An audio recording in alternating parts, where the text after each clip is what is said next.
Hello once again and good day. We are now going to talk about the law of cosines and how are we going to apply it to solve for the sides and angles of an oblique triangle. So I hope you are ready and I hope that you have learned something from our video lesson last time. So now let's proceed to our topic for today. So our topic will be about solving oblique triangles using the law of cosines. So it is term 1, week 2. As you can see, we are in week 2. We are very behind. So sana naman we can uh, get further here para at least no kanang makaya na to na apason na unsa man na to ang mga na behind sa una. So as you can see, the big question here is that how can we find the missing sides of a triangle? That is a triangle when the triangle is not right and the law of sines is not enough. So meron palang times that the law of sines is not enough, no? Parang ikaw hindi enough. Ay, joke lang. So, okay, so this is how we are going to classify, no? When the law of sines is not enough. So, this is our session focus. So, we have two cases here. As you can see, we have SAS and we have SSS or side side side. So SAS means side angle side and then SSS is side angle side. Okay, so let's move.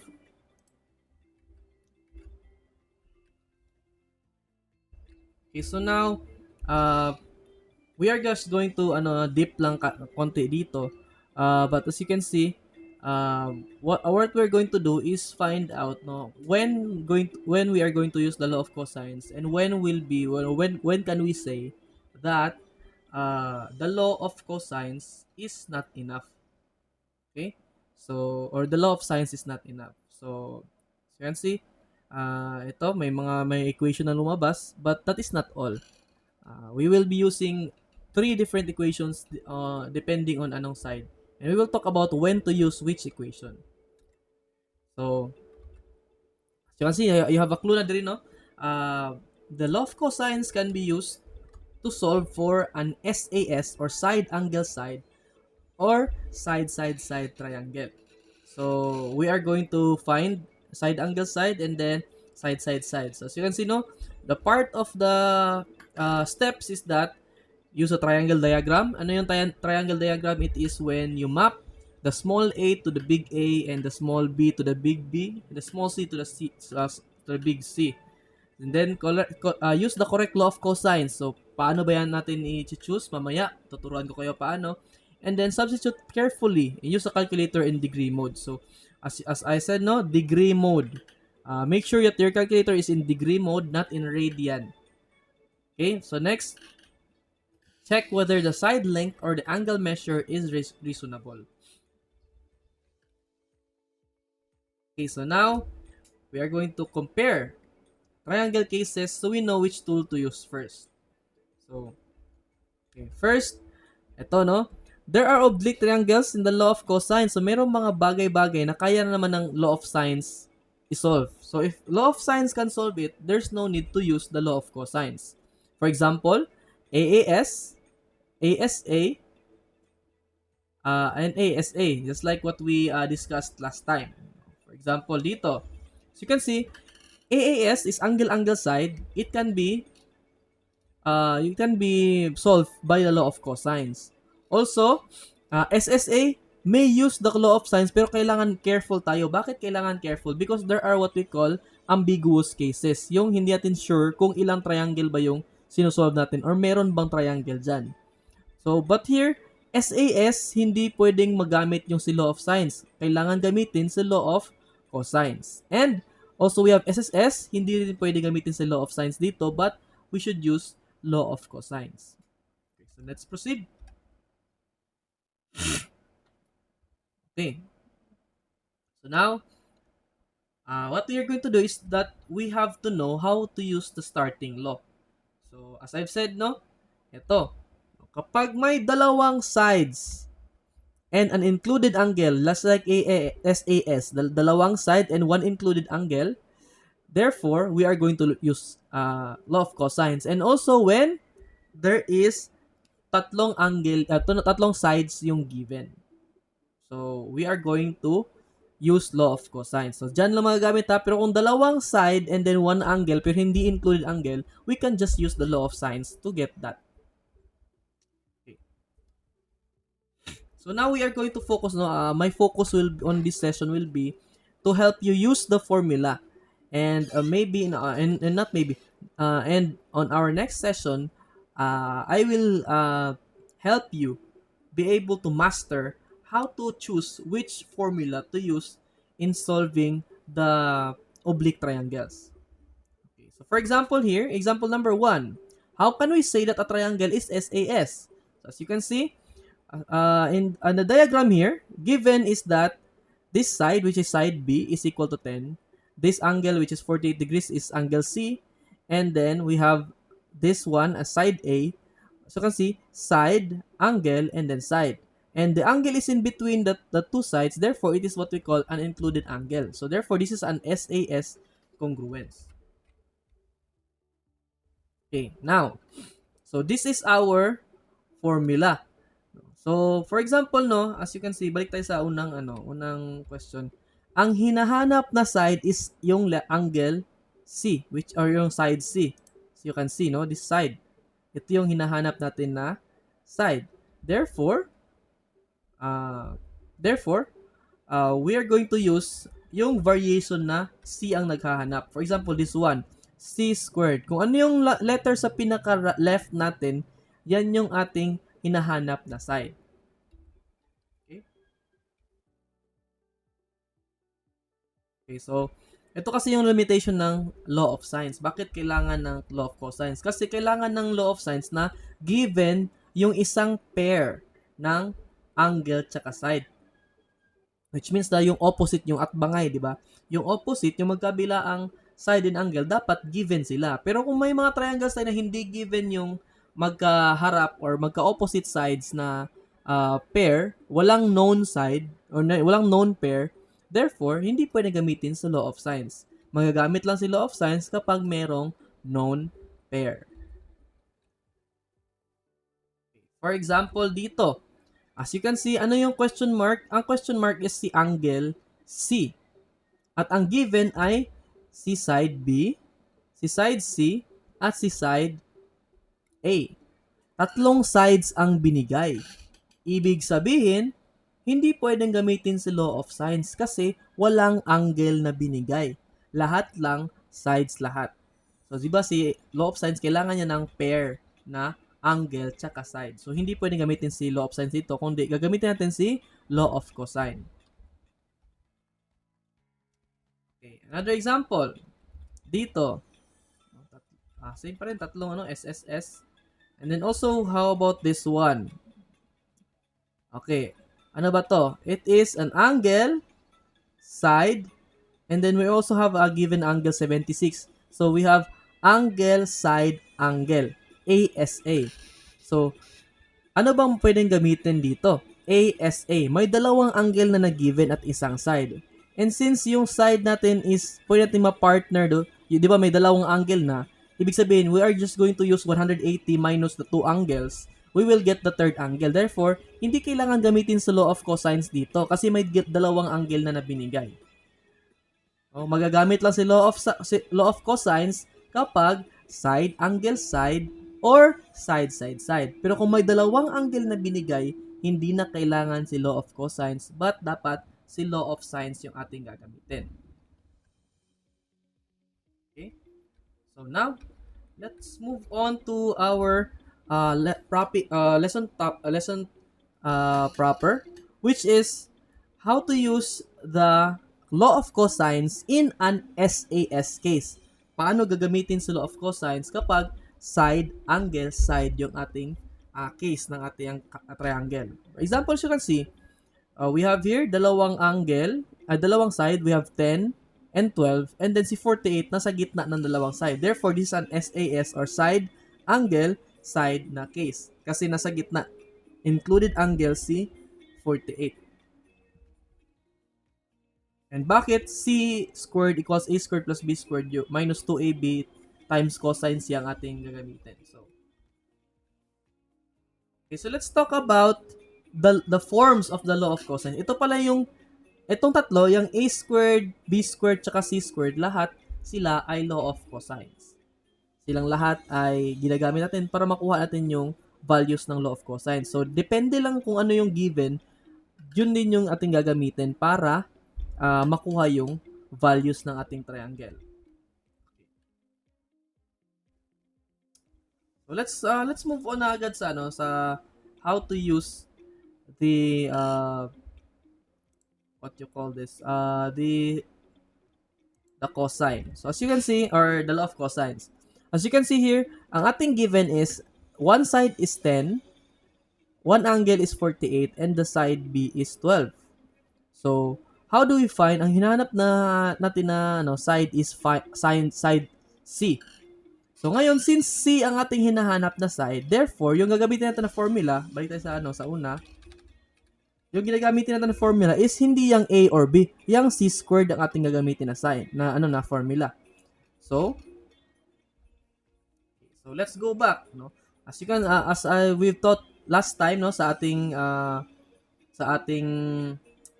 discussion last time, we are going to first step natin talaga is to look at the diagram. Map out na yung diagram. Since ito naka-map out na siya, no, na A is 12, B is 10, and then C is 48.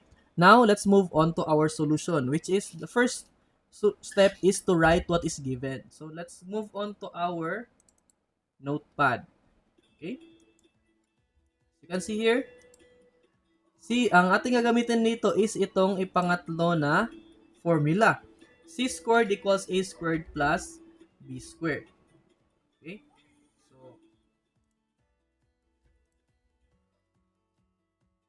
So now, let's write what is given muna. So, example number 1, what is given? So, what is given is that A is equal to 12, B is equal to 10, and C na malaki, which is an angle, is equal to 48 degrees. Okay? So now, given A is equal to 12, B is equal to 10, and C is equal to 48, and hinahanap is find C. C na maliit. Okay. So now, since C yung hinahanap natin, hindi A or B, so wag na natin gamitin tong dalawang formula. Ang gagamitin natin is ito na lang pangatlo, which is merong C sa harapan. Yan yung basihan. Kung si C ang hinahanap, C din yung gagamitin na formula. Now, let's move on. Okay, so how are we going to use this? So we have C squared. C squared.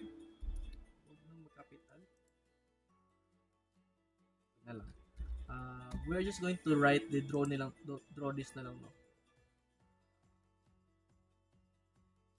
Ganda pa naman yun, no? Pag drawing ko. So, let's write C squared equals, next is, oh no, you can't see my drawing.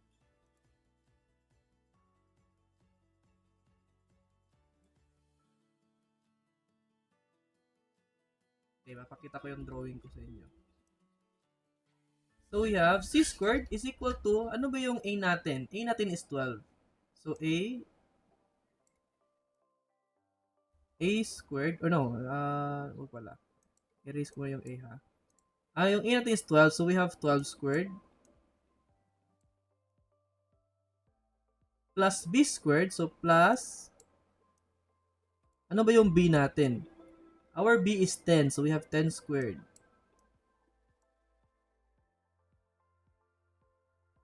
Tapos, minus, meron tayong minus dito, minus 2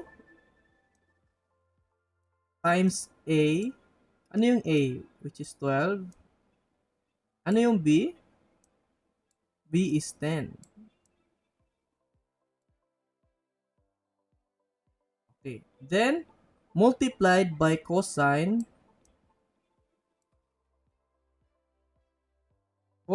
of C. Ano ba yung C natin? C natin is 48. 48. 48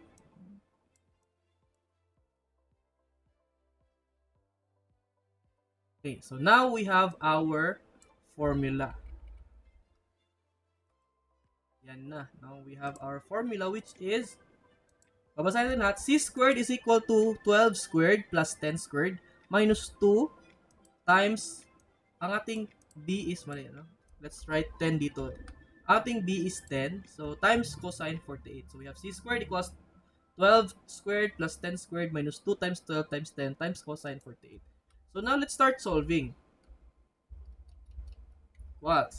Ilan ba yung answer ng 12 squared? Paano ba yan gagamitin? So let's use our camera. Our calculator, not camera. Calculator. So where is the calculator? Papalabas natin yung calculator.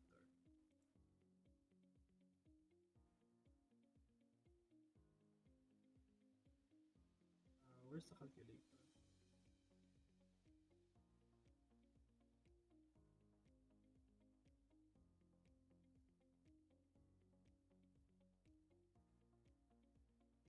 Wala. Our calculator here.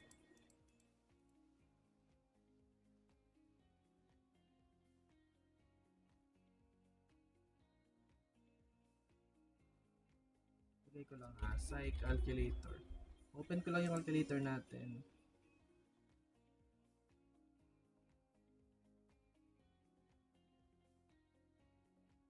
Scientific calculator. Nawala ah.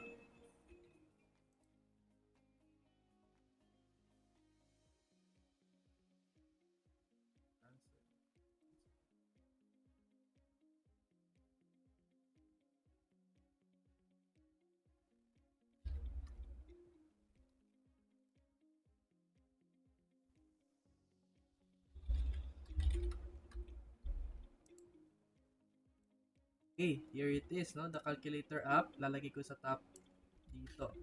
So now, we are going to solve for our ito na values, no? 12 squared, ilan ba yan? 12 and then squared is equal to 144. So let's write 144. 144 plus 10 squared. Alam natin yung 10 squared, hindi na kailangan yung calculator yan, 100. Then, minus 2.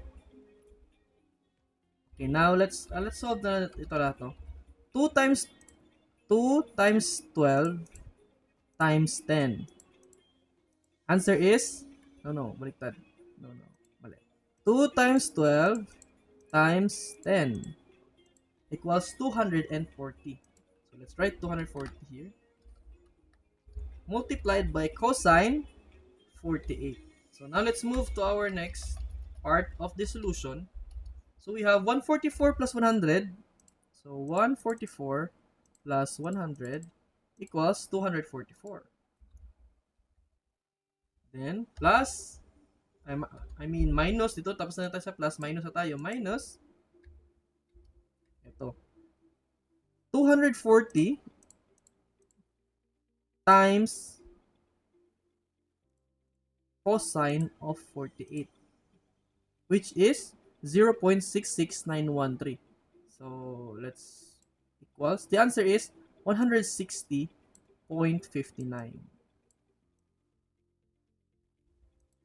So let's write 160.59. Then, now let's solve. 244 minus 160.59. So we have 244 minus 160.59. The answer is 83.41. So remind you that our value here is c squared, ha? Hindi siya c squared pa lang.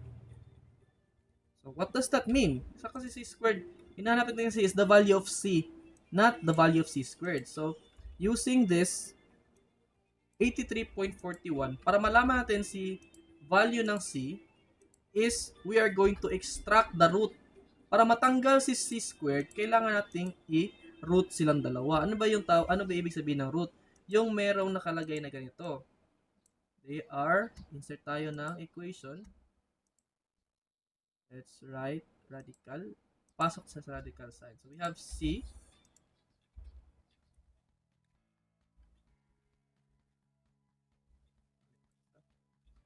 C equals C squared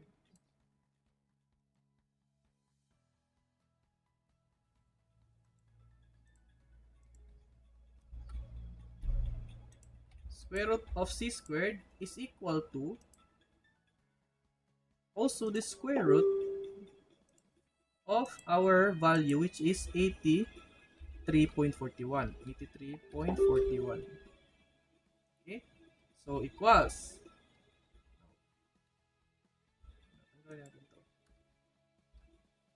83.41.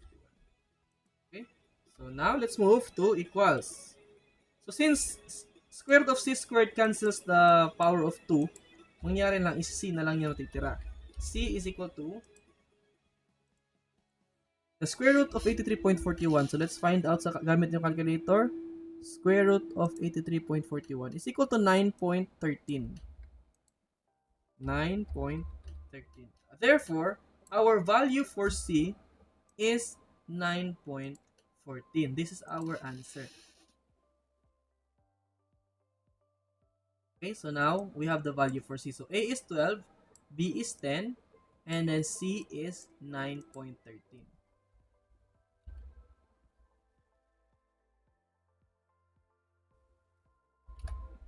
Okay? So, balik lang natin, no? So, since C yung hinahanap natin, we are going to use this formula. C squared ang nauuna.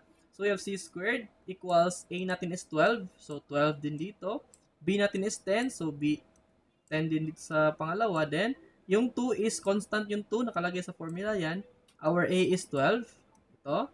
And our B is 10. So, 10 din dito. Then, our C, which is yung C na malaki, is our cosine 48. So now using the mathematics, no, 12 times 12, 144. 10 times 10 equals 100. 12 times 10 equals 24. Times 2, or 12 times 10 equals 120. Times 2 equals 240. Then cosine 48. So multiply din yung 240 times cosine 48. And then i-add natin yung 144 tsaka 100. The answer is 244. And then we also have 160.59. So let's subtract them. The answer is 83.41. And now to find the value of C, we extract the root. Kaya may square root na sign dito. Then square root ng kabila. The answer is 9.13. Now let's move to our example number 2. So, but before we move on to our second example, I would like to give you the first word for our secret code para alam nyo naman. So, I will say it, the first word for our secret code. Hindi ko nalalagay sa screen, no, but I will say it. The first word for our secret code is the word gamma. Gamma. G-A-M-M-A. Gamma. Okay, again, the first word for our secret code is gamma. G-A-M-M-A. Okay, so now if you have the first word, meron pa tayong isang word mamaya na ibibigay ko sa inyo after our discussion. So just stay tuned and continue watching. So as you can see, our answer is correct, 9.13 units.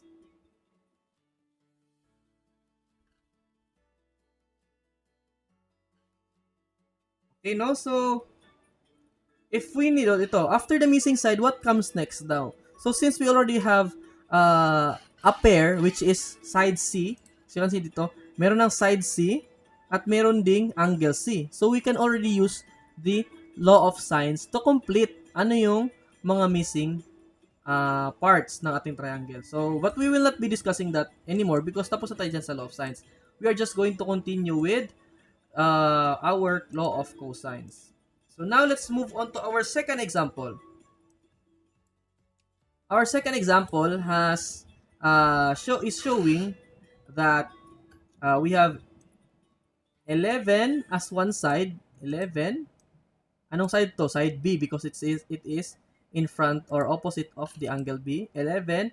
42 is our side C. And then our third side, side A, is 9. So, as you can see, yung hinahanap na naman is itong sa baba, which is the opposite of angle C, which is side C. So, same lang kanina. Kapag side C ang hinahanap, let us use the formula ng C squared. So, now let's move to our solution or solution board. So, let's move on. Dito tayo. First, we are going to write given. Ano yung given? So, going back to proper PowerPoint, no, the given is that A equals 9, B is equal to 11, and C, our included angle, is equal to 42 degrees. So now, since hinahanap natin is C na maliit, we are still gonna use this formula. C squared equals A squared plus B squared. So let's just write that. Okay, so now again, we're going to draw the equation. Okay, so we have C squared is equal to, palitin ko ha, C na maliit, C squared is equal to, our A is 9. So 9 squared, nope, that's not, that is 9. 9 squared plus, our B is 11. So 11 squared. Then minus 2. Diba? 2 dito sa taas. So 2. Our A is 9.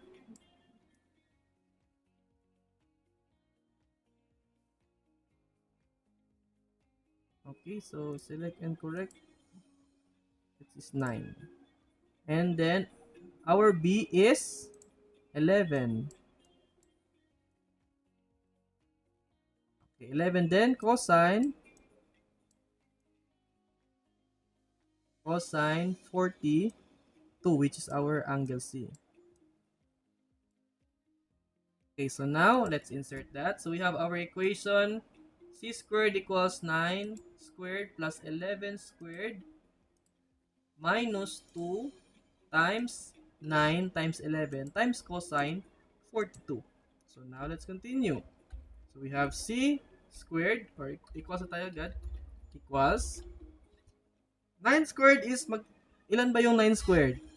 So kung hindi niyo pa kabisado yung yung 9 times 9, use your calculator. The answer is 81.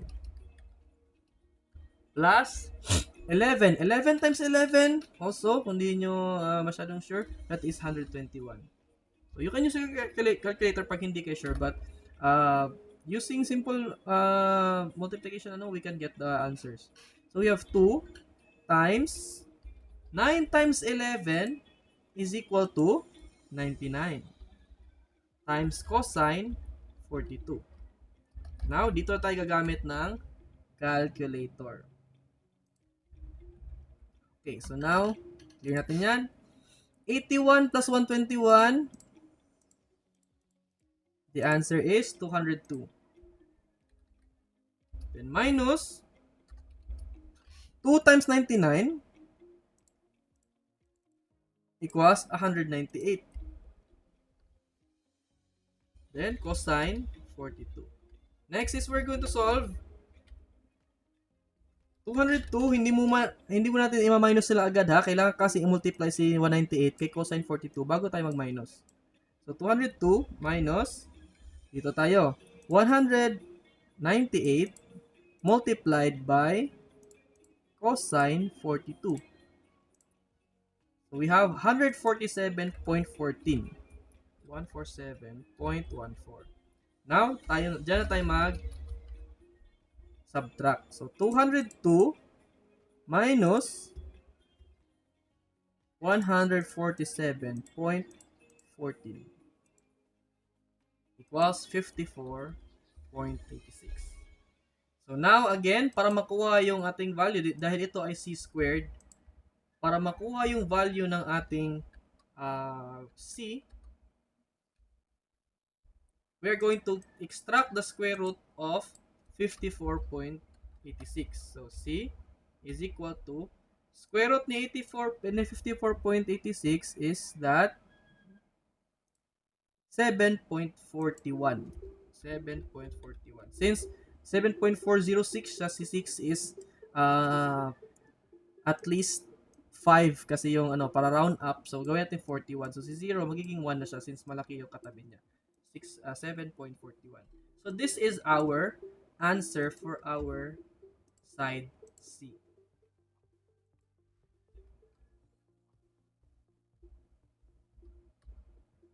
Okay? So, now let us look at the PowerPoint. Okay, so C is, no, this is another example. Ito. The answer is 7.41. As you can see sa ating PowerPoint, 7.41. That is correct. So now you have, maybe you are already familiar, no? Paano mag-answer kapag SAS. So for example, ibang side yung hinahanap, hindi na let yung side C. Gamitin nyo lang yung other formulas. For example, A ang hinahanap, A squared yung gamitin nyo. Or kung B yung hinahanap, B squared yung hinahanap, B squared yung gamitin nyo. It is just the same na it is just the same na procedure. Okay, so now let's move to the second part or the next. How do we solve an SSS case? Ano yung SSS? Side, side, side. Ibig sabihin, wala tayong alam na kahit isang angle. Lahat ng ating nalalaman is all about sides. So in SSS case, we have three formulas. Depende kung anong angle yung hinahanap natin, we have three formulas. So we have cosine A kung ang hinanap is angle A, cosine A. Cosine B kung hinanap is angle B. And cosine C if yung hinahanap is angle C. So, for example, let us start with this uh, this uh, illustration. So, ang given sides is that A is equal to 8, B is equal to 7, and C equals 16. So, let's go and solve. So, ayan. Write natin what is given. Number 3. Wait. Number 3.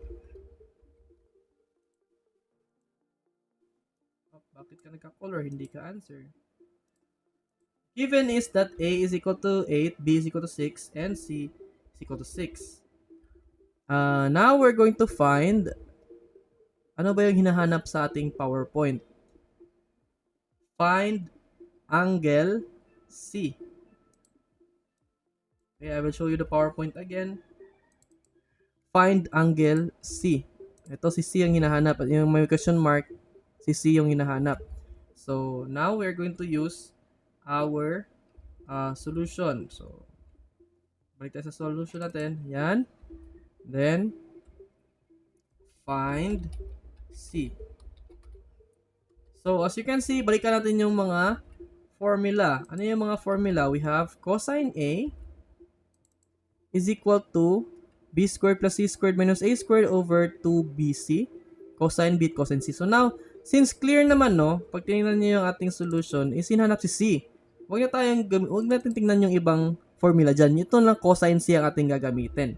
Si cosine C equals A squared plus B squared minus C squared over 2AB. So, let's just use the formula dito. Okay, so now we are going to use this. So, palitan natin yung mga values, okay? So, we have cosine C is equal to, hindi malaki si C ng cosine, equals A squared. Ano ba yung A natin? A natin is 8. So, we have 8, then squared. So, lagyan natin ng superscript. Wait, mas madali siguro i-draw ko na lang. Para mas madali na lang. So, I will just draw it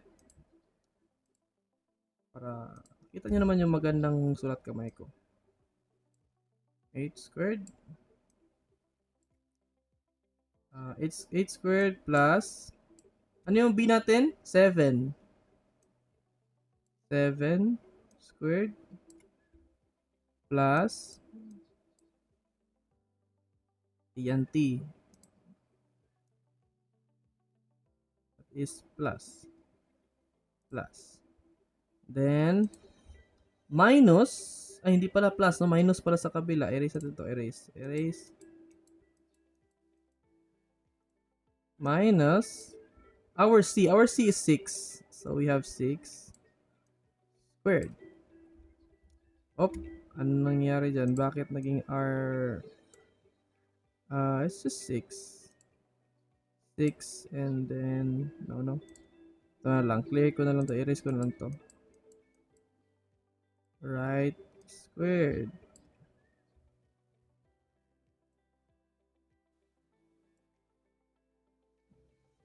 Nako, hindi niya makuha. So, erase ko lang lahat. Tagal makagets ni OneNote.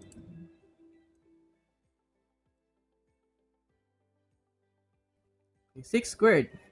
Then, close parenthesis. Divided by, what is that? Iba yan, no? That is division. Then, 2. Tapos, ano ba si A? A is 8. Then, B is 7. Okay, so insert natin yan. Laki natin konti. Okay, so now, ito yung ating A, B, C, then A and B. So now, let's just compute that. Equals, magkano ba, ilan ba yung A squared? A squared is equal to 8 times 8 equals 64. Plus 7 squared is 7 times 7 equals 49. Minus 6 times 6, of course, 36. Then divided by 8 times 7 is equal to, ilan ba yung 8 times 7? Who can guess, no? As if talaga online, no? 8 times 7 is equal to 56. 56 times 2 equals 112. So now, move tayo. 64 plus 49 minus 36. So now let's start with 64 plus 49 is equal to 113. So let's use our calculator to be sure. 64 plus 49 is equal to 113 minus 36. The answer is 77. So 77 tayo dito. Divided by 112. So now, meron na tayong 77 divided by 112. Answer is 0.6875. 0.6875. As you can see, this is cosine C. Ating sinusolve ngayon is sa cosine of C. Which is, yung hinanap natin is not the cosine but the C itself. So therefore, para mawala si word na cosine, we are going to use the inverse or the arc cosine. So, mangyayari na lang is that we will have C na malaki is equal to, paano ba gamitin ulit sa calculator? Let us just use this trigonometry function. Then, use the second function and then hanapin niyo may negative 1.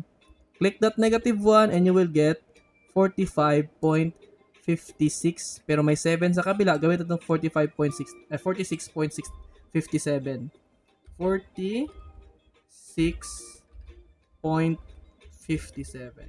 So this is our answer. The value for our angle C is 46.57. So, if meron tayong angle C, meron tayong side C, you can use the law of cosines to find the other values of the other angles of this triangle. So, ganun lang. So, let's proceed to our next example, which is the last example for today before we continue or we end our topic. So now, let's go back to the PowerPoint.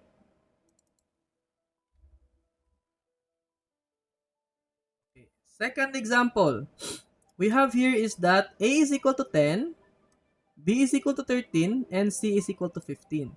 So that is our given. So let's proceed to our, ang hinahanap to nila dito is find B. Find angle B. So now let's move on to our notepad, our writing board. So let's just write what's given. Given is that A is equal to 10, B is equal to 13, C equals to 15, and then find angle B. So since angle B yung hinahanap, if you go back to our formula, meron tayong cosine B. So since andyan yung malaki na B sa cosine B, yan yung ating gagamitin na formula. Itong cosine B is equal to A squared plus C squared minus B squared divided by 2AC. So let's go back to our solution. Ito. Okay, so we are going to use this formula. Then, just substitute the values. Cosine B is equal to, ano ba yung A natin dito? A natin is 10. So, write 10 plus, ano yung C? 15. Wag B ha, hindi yung B, yung C yung hinahanap dito. C is 15. So, 15. Lagyan sila ng squared, dalawa. Mga squared yan. Equation, symbol, equation. Pwede na din symbol agad. Or equation tayo. Then,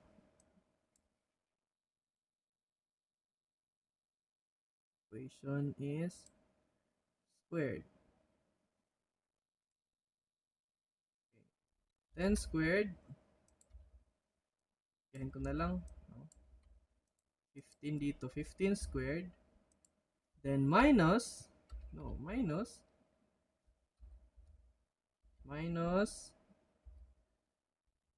Ano yung B natin? 13. So, 13 squared. Divided by 2 times A. Ano yung A natin? Si A is 10. Ang ating C is 15. So, 2 times 10 times 15. So, now, let us compute. Nope. Mali yan. So, na confusing kasi hindi ko nasali sa equation yung kanina. Balik ko na lang ito kanina. Okay, lagyan ko ng ganyan para hindi siya masali. So, we have equals 10 squared. Ano natin yung 10 squared? 10 squared is equal to 100. Plus 15 squared. Ilan ba yung 15 squared? So, if you're not sure, use your calculator. 15 squared equals 15 to 225. 225 minus 13 squared. So, 13 is 169. 169. Then, divided by 2. 10 times 15 equals 150 times 2. Diretso ko na 300. Or mamaya, sige, dahan-dahanin ko na. 2 times 10 times 15 equals 150. Then, equals 100 plus 225 equals 325 minus 169. Tapos, divided by 2 times 150 equals 300. So, we have yan. So, minus natin silang dalawa na lang. So, we have 325 minus 169 is equal to 156. 156 divided by 300. So now let's move on to dividing them. 300 equals 0.52. So 0.52 yung answer equals 0.52. So that is our cosine B. Cosine B. So ngayon, hinahanap natin is the angle B itself. So to find B equals, again, yung sinasabi kong gamit tayo ng inverse or arc cosine. So second function ulit, yung may negative 1, click that, lalabas si 58.66. Okay, so since 7 yung katabi ni ni 66, no? 67. So gagawin natin 58.67. So 67. Therefore our angle B is 58.67. That is our answer. So now we can attest no na mayroon tayong 10 sa A, B is 13 and C is 15, and then angle B is equal to 58.67.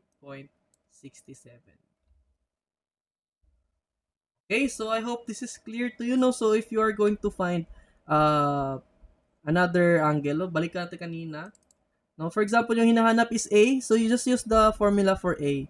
Kung hinanap is si C ang gagamitin. So, yung formula, tatlong formula natin, it is all based kung ano yung hinahanap. Hindi based on what is given, but what is asked. Kung hinahanap is anong letter, yung anong letter na nasa unahan ng formula, yun yung ating gagamitin. Okay, so I hope that is clear, no? So, now we are done with our two examples. The first example kanina was if it is SAS. And then our last example was SSS. Again, balikan na natin, no? Ito. Sa SAS or side, angle side, these are the formulas. Yung cosine A or yung cosine ABC nasa likod. Kapag SAS or side, angle side. Pero kapag side, side, side, walang angle, ito yung formula. May cosine sa harap. Okay? So, I hope you remember that. And that will be part of our quiz. Okay, so now, I will reveal to you the second word for our secret code. So, the second word for our secret code is drop. D-R-O-P. Drop. Therefore, our secret code is gamma drop. Again, our secret code for today's lesson is gamma, Gamma space D-R-O-P. Make sure to write that as you answer your quiz, no? Gamma drop. And make sure na lahat ng letters ay capital letters. So the secret code will only be effective or be submitted kung correct yung spelling and if capital letters lahat. Again, our secret code is gamma drop. All capital letters. Okay? Okay, so now we are done with our lessons for the law of cosines. So I hope you are familiar now with the law of sines and then the law of cosines. So next time, we will be discussing how to apply the law of sines and law of cosines in real life situations. And we will master how or which of the laws or which of the formula will you use. So probably in our face-to-face classes this Wednesday and Thursday, we will be discussing them. So, excited na ako ngayong Wednesday and Thursday, no? Because we will have our board work, we will have our face-to-face classes, and I will see kung talaga natutunan niyo yung lesson ko. So, hopefully, nakinig kayo sa lesson na to. Kung hindi nyo na-gets, you can just replay the video. You can go back to it, you can use AI to explain the examples. So there are so many ways to learn on your own. Don't be dependent. And make sure no na gagawin nyo talaga is to listen with the intent to learn. Hindi yung parang gagawin nyo lang kasi yun yung sinabi. O yun yung para may attendance. As I know, yung attendance ko is my evaluation. Kahit nag-view kayo ng video pero hindi kayo nag-answer, absent pa rin kayo sa class ko. So hopefully, our class is clear right now. And if you have questions, you can raise your issues or concerns on Wednesday when we meet face to face sa ating school. So that's it. Thank you for listening. I hope you learned a lot and goodbye.